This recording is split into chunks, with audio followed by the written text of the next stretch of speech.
Kelompok kriminal bersenjata KKB kembali berulah di Kabupaten Puncak, Papua dan terlibat baku tembak dengan aparat keamanan TNI dan juga Polri. Aksi ini sudah terjadi bertahun-tahun, bagaimana seharusnya pemerintah melakukan upaya untuk mendamaikan dan apa yang menjadi kendala pasukan gabungan TNI Polri dalam menangani pasukan KKB di Papua. Kami hadirkan dalam dialog Nusantara Siang berikut ini.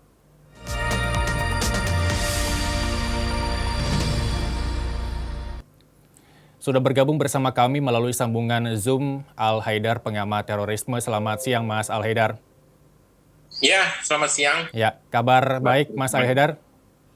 Alhamdulillah sehat. Baik. Baik. Mas Al-Haidar, sebelum kita ke pokok permasalahan apa yang harus dilakukan pemerintah dalam menangani KKB di Papua, sebagai penyegaran informasi kepada masyarakat, sebenarnya apa yang terjadi di Papua dengan kelompok kriminal bersenjatanya, Mas Al-Haidar? Ya, kelompok teroris OPM atau Organisasi Papua Merdeka sebenarnya adalah kelompok teroris separatis ya.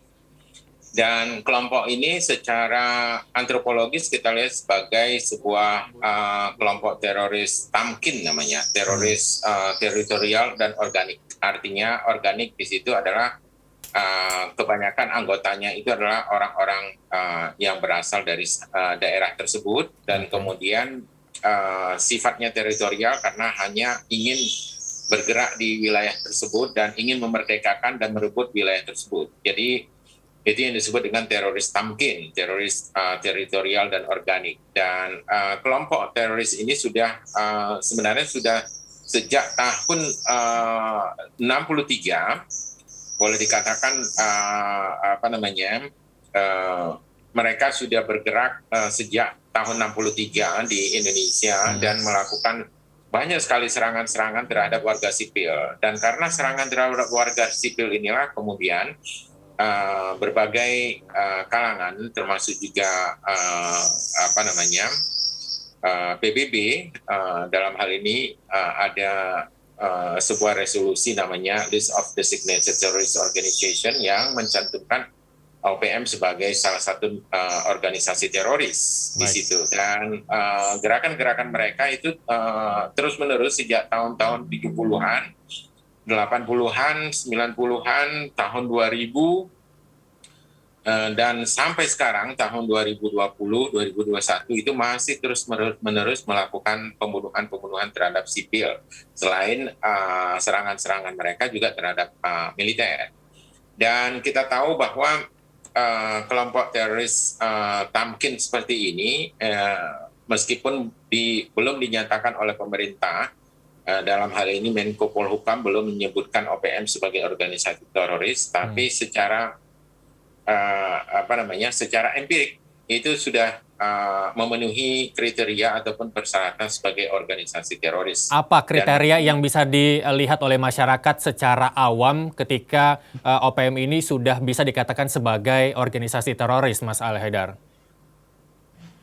Ya, ciri khas yang paling jelas terlihat itu adalah serangan mereka terhadap sipil, warga sipil. Artinya warga sipil yang tidak bersenjata itu dilakukan pembunuhan terhadap mereka. Seperti yang terjadi di Nduga di tahun 2020-2019. Dan serangan-serangan mereka juga terhadap banyak pekerja-pekerja pembuat jalan, ya, pekerja perkebunan juga, dan juga orang-orang yang berdagang di sekitar daerah Irian Jaya. Nah, ini adalah kriteria yang paling utama ya, yang membuat kelompok ini menjadi kelompok teroris. Baik, Mas Al-Haidar, ketika tadi Anda sebutkan bahwa gerakan ini sudah ada sejak tahun 60-an, sudah berpuluh-puluh tahun mereka melancarkan aksinya, terus kemudian ingin memisahkan diri dari Indonesia. Sudah tentu pasti ada struktur organisasinya. Sejauh ini, menurut pengamatan Anda, bagaimana sistem organisasi mereka, struktur organisasi yang dibentuk oleh OPM sendiri, Mas Haidar? Ya, struktur organisasi mereka sebenarnya adalah struktur organisasi di pengasingan ya, boleh dikatakan separatist movement in exile. Oke. Jadi gerakan-gerakan mereka itu kebanyakan dikendalikan oleh para pemimpin mereka yang ada di luar negeri, terutama di Inggris, di Australia, kemudian di daerah-daerah negara-negara Pasifik seperti Vanuatu, Fiji, ya, kemudian juga PNG ya, Papua New Guinea, dan beberapa negara-negara lainnya yang kelihatannya tidak sadar telah memberikan dukungan kepada organisasi teroris separatis ini. Baik, Mas Haidar, kita tahu bahwa beberapa waktu lalu, tanggal 13, terus kemudian tanggal 8 Februari, dan terakhir tanggal 15, mereka kembali melakukan serangan bukan hanya terhadap pasukan keamanan TNI Polri, tapi juga ke warga sipil. Sejauh ini mungkin apa yang mereka kembali merencanakan setelah beberapa lama tidak melancarkan aksi seperti yang beberapa hari lalu, Mas Haidar? Ya, rencana-rencana yang mereka sudah atur sebenarnya adalah rencana-rencana yang sifatnya proksi ya, dalam pengertian bahwa ada beberapa kegiatan-kegiatan pembangunan yang sedang dilakukan oleh pemerintah, itu sengaja diganggu dan digagalkan untuk menunjukkan kepada dunia bahwa tidak ada pembangunan di wilayah Papua, baik Papua Barat maupun Papua. Dan ini menunjukkan bahwa gerakan yang mereka lakukan sebenarnya adalah gerakan proksi ataupun ada dikendalikan oleh seseorang ataupun satu lembaga di luar negeri. Dan tujuan-tujuan mereka itu juga terlihat bahwa mereka ingin mendapatkan dukungan dari negara-negara luar, dan juga kelihatannya ada beberapa support yang diberikan oleh negara-negara luar, dan negara-negara luar ini kelihatannya juga ambigu di dalam di dalam menentukan OPM sebagai organisasi teroris. Bahkan mereka negara-negara luar ini berusaha untuk menekan pemerintah Indonesia agar tidak mencantumkan OPM sebagai organisasi teroris. Dan sejauh ini memang mereka sangat berhasil, dan pemerintah Indonesia memang takut ataupun segan ataupun tidak berani untuk memberikan label teroris kepada OPM ini. Baik, ketika tadi Anda menyebutkan ada dukungan-dukungan dari beberapa negara atau beberapa pihak, begitu termasuk dana yang digunakan untuk membiayai mereka terkait dengan pemenuhan kebutuhan kehidupan sehari-hari, terus kemudian mempersenjatai mereka, begitu ya Mas Al-Haidar? Iya.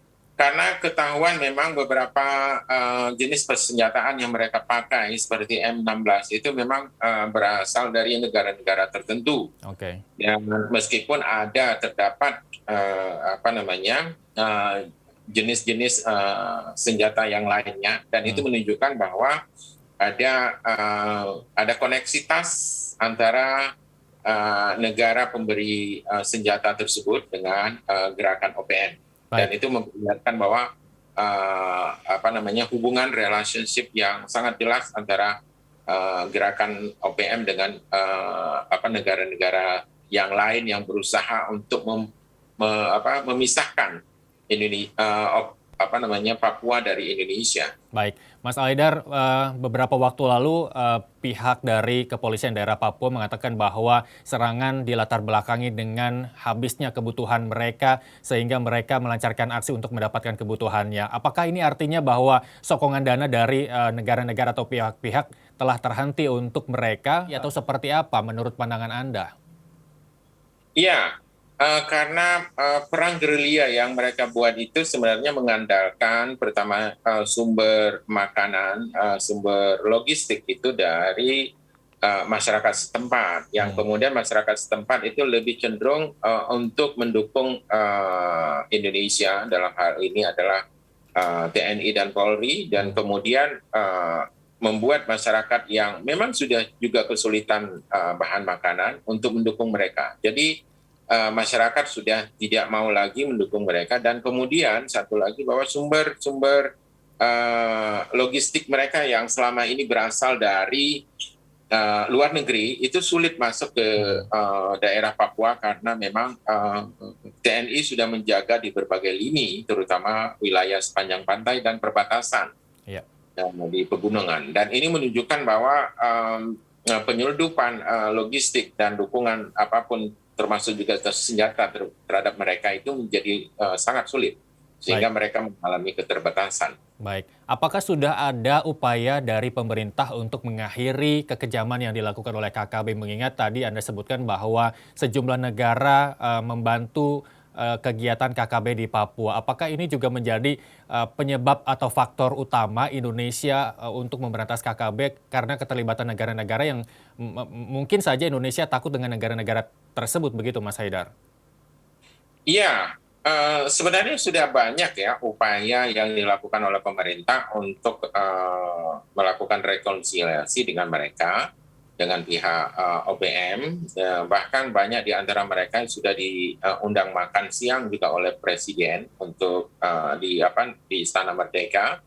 Dan itu sudah dilakukan juga sejak masa Orde Baru ya, tahun 70-an, tahun 80-an. Itu sudah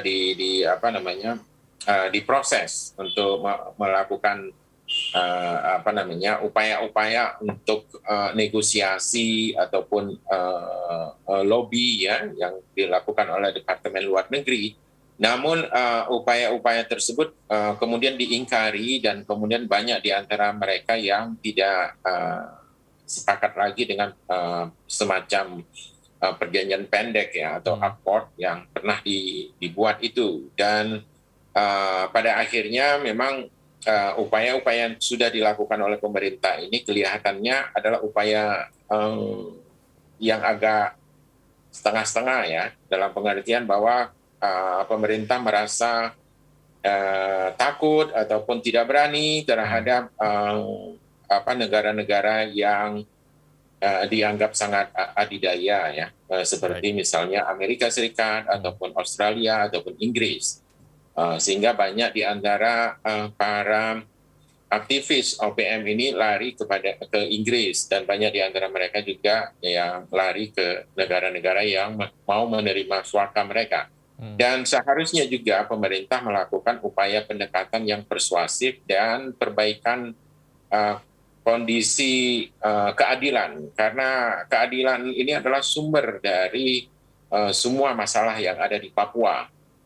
Ya, Mas Haidar, mungkin apa yang bisa dilakukan pemerintah dalam menyelamatkan warga sipil karena serangan yang terjadi pada 8 Februari ketika KGB menyerang warga sipil, dikhawatirkan banyak warga sipil lagi yang akan menjadi korban. Jika memang konflik ini tidak bisa diselesaikan secara jangka pendek, paling tidak penyelamatan warga Papua yang terancam oleh gerakan KKB bisa diselamatkan. Apa yang bisa didesak dari pemerintah menurut Anda? Ya, pemerintah harus segera melakukan operasi teritorial yang komprehensif ya, yang menyeluruh. Karena bagaimanapun para pekerja yang ada di sana di wilayah Papua itu adalah pekerja-pekerja sipil yang tidak bersenjata dan mereka tidak dilibatkan di dalam operasi-operasi militer. Artinya mereka murni sipil yang kemudian karena tidak dijaga dan tidak dikawal, mereka kemudian diculik dan kemudian dibunuh. Dan upaya-upaya pembunuhan terhadap warga sipil ini adalah upaya yang jelas memperlihatkan OPM sebagai organisasi teroris dan terus-menerus ini terjadi. Dan pemerintah seharusnya itu melakukan pengawalan terhadap pekerja-pekerja sipil karena seharusnya sebelum proses pembangunan dilakukan, sebelum roda-roda pembangunan itu berjalan di sana, itu seharusnya sudah ada kepastian keamanan terlebih dahulu, karena keamanan adalah prakondisi yang harus diciptakan terlebih dahulu sebelum pembangunan digelar. Jadi bagaimanapun prakondisi ini harus dilakukan secara intensif oleh TNI dan teroris. Satu-satunya cara mengatasi terorisme tamkin itu secara teoretik adalah dengan memanfaatkan aparat teritorial. Dalam hal ini adalah tentara.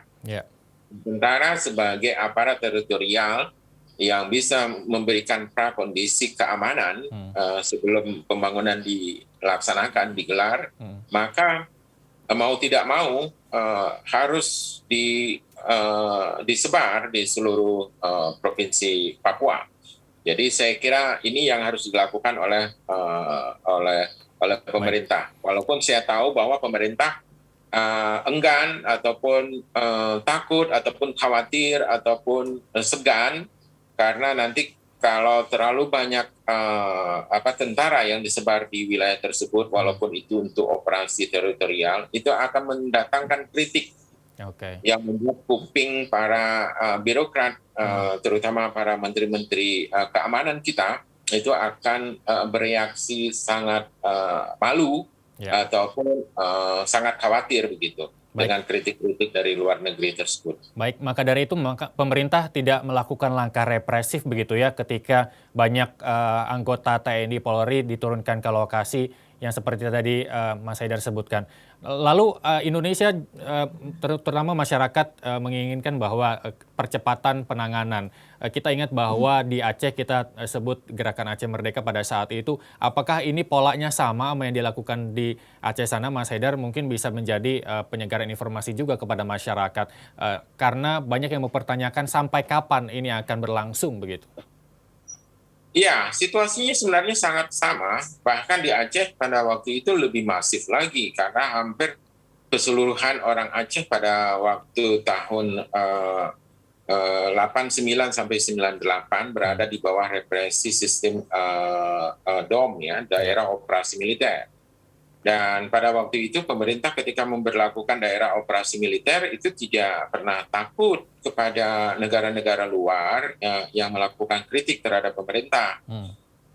Karena ideologi kaum pergerakan GAM di Aceh itu memakai ideologi Islam yang tidak favorable bagi negara-negara pendukung di luar negeri. Sementara kalau OPM itu mendapatkan dukungan-dukungan yang besar karena memang memakai ideologi non-Muslim. Dan ini saya kira harus dihadapi secara tegas oleh pemerintah dan tidak terjebak di dalam problem pemilihan-pemilihan ideologis karena yang namanya menjaga integritas wilayah teritorial Indonesia itu adalah kewajiban konstitusional yang harus dipegang teguh oleh pemerintah dan pemerintah harus lebih mengutamakan melaksanakan konstitusi ketimbang merespon negara-negara luar yang cenderung tidak konsisten dan banyak double standar di dalam memperlakukan prinsip-prinsip kemanusiaan. Baik, Mas Haidar, ini serangan bukan kali ini terjadi. Terus kemudian siklus dan metode penyerangan sudah bisa dipetakan oleh pihak kepolisian dan juga TNI.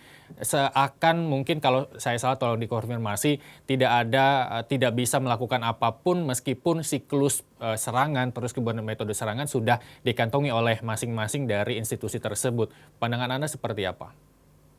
Ya, sebenarnya kita harus akui bahwa metode teritorial yang dilakukan oleh aparat tentara, aparat militer yang ada di daerah Papua itu sudah tepat. Tanya saja karena kita kan memiliki beban sejarah masa lalu di mana militer di masa Orde Lama dan Orde Baru itu melakukan represi yang dianggap sebagai sumber pelanggaran HAM. Padahal yang namanya pelanggaran HAM itu bisa saja terjadi di lembaga aparat sipil maupun aparat militer, dan itu bisa terjadi di mana-mana, tidak hanya di Indonesia. Dan ada mekanisme hukum, ada trial, ada pengadilan, jadi itu proses-proses yang harus dilalui oleh pemerintah. Dan Indonesia juga memiliki Komnas HAM, juga Komnas Perempuan, Komnas Anak ya. Dan itu sejauh ini walaupun tidak begitu efektif, namun lembaga-lembaga tersebut sudah menjadi lembaga yang memperlihatkan bahwa Republik ini peduli kepada situasi HAM. Dan pelanggaran HAM yang dilakukan oleh pemerintah di Papua itu memang ada dan itu harus diproses di pengadilan. Begitu juga pelanggaran HAM yang dilakukan oleh OPM yang jelas-jelas terjadi, dan itu tidak ada satupun proses pengadilan, proses hukum, due process of law. Jadi negara ini seakan-akan bukan negara rule of law, tapi rule by law. Ya. Jadi ini menunjukkan bahwa kita tidak konsisten dalam mempertahankan konstitusi kita di dalam memerangi terorisme. Baik, Mas Haidar, tadi Anda sebutkan bahwa meskipun KKB ini, OPM ini belum dinyatakan sebagai organisasi teroris, tapi dengan apa yang dilakukan, terus kemudian apa yang diperlihatkan adalah merujuk pada perlakuan terorisme. Terus kemudian apakah ada indikasi kita bisa telusuri bahwa kegiatan-kegiatan yang berkaitan dengan aksi terorisme ini bisa ditunggangi oleh agenda-agenda politik, terutama di Indonesia mungkin, Mas Haidar? Iya, kalau terorisme umumnya itu bisa dikendalikan oleh agenda-agenda politik tertentu, ya. Negara-negara tertentu yang memahami misalnya dunia Islam, pemikiran Islam, kategori dan taksonomi aliran-aliran Islam misalnya, itu mereka dengan mudah, sebagaimana diakui oleh Hillary Clinton, itu mengendalikan kelompok-kelompok tersebut sesuai dengan keinginan mereka dan mendukung kelompok-kelompok tersebut, yaitu kelompok ISIS, untuk melakukan operasi-operasi terorisme di berbagai wilayah di seluruh dunia atas nama Islam. Baik. Dan itu memperburuk agama. Begitu juga dengan yang terjadi dengan OPM. OPM mereka diberikan dukungan senjata dan sebagainya untuk memerangi sipil. Dan apalagi sipil yang mereka anggap itu adalah sipil yang pendatang, imigran, yang tidak seagama dengan mereka dan tidak satu suku dengan mereka. Ya. Dan mereka menolak kebangsaan Indonesia. Jadi saya kira ini adalah problem di mana negara-negara tertentu aktif sebenarnya memberikan dukungan-dukungan terhadap gerakan-gerakan ini, dan ini adalah bentuk dari proxy war atau perang proxy, perang tunggang. Jadi ada yang menunggangi kelompok-kelompok ini secara sangat aktif. Baik, Mas Haidar, terakhir mungkin closing statement secara singkat saja untuk mengakhiri kegiatan KKB di Indonesia dan juga masukan kepada pemerintah untuk menangani hal tersebut. Secara singkat, silakan. Ya, secara singkat OPM adalah gerakan terorisme tamkin atau terorisme teritorial organik yang harus secara prinsipil dilawan dan dihadapi dan diproses oleh aparat teritorial, yaitu aparat tentara militer Indonesia, dan juga sama seperti terorisme tamkin yang lainnya seperti di daerah Poso yang harusnya memang dihadapi oleh aparat teritorial, ya, yaitu tentara atau militer. Karena cuma aparat teritorial ini yang bisa mengatasi persoalan tersebut. Dan kalau masih ambigu, ada peran, ada porsi-porsi keterlibatan aparat yang lain, ini akan membuyarkan penanganan terhadap terorisme tamkin ini secara komprehensif. Jadi ini yang harusnya diperhatikan oleh pemerintah, bahwa pemerintah tidak boleh takut terhadap gerakan-gerakan separatis, apalagi yang menjadi teroris yang membunuh banyak sipil. Baik. Luar biasa, terima kasih Mas Al Haidar, pengamat teroris, telah bergabung bersama kami di Dialog Nusantara Siang. Selamat beraktivitas kembali.